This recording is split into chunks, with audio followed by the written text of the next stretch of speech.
आज आम रूम पिला माने कले एते सारा शॉपिंग।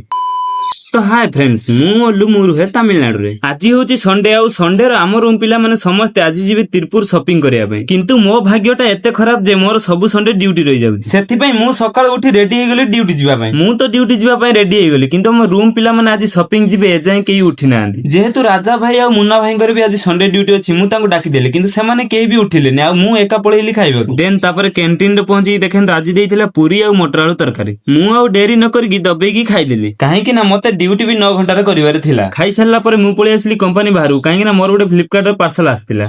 आ मु मो पार्सल नेला परे जेहेतु टाइम हे जाइथिला मु रूम को न जाई मु पळेइली ड्यूटी। कंपनी रे 9 घंटा काम कला परे फाइनली ड्यूटी छुट्टी हे जाइथिला आ तापरे मु पळेइ आस्तिली रूम को। आ मु रूम रे पहुंचली कि नाही चुंगल मते देखेला नुवा ड्रेस पैंट जोटा कि से आज तिरपुर रु शॉपिंग करिके आनिची। आ मानिया भी जो सब शॉपिंग करथिला सब देखेला। आ आम रूम रे आ गोटे पिला ता मांडो पई आनथिला इंस्टाग्राम ट्रेंडिंग जंपिंग इयर मॉप आ ताकू मु टिके लगाई देली। आ हां जदी वीडियोटी भल लागि तो फॉलो करिवे रहली। जय जगन्नाथ।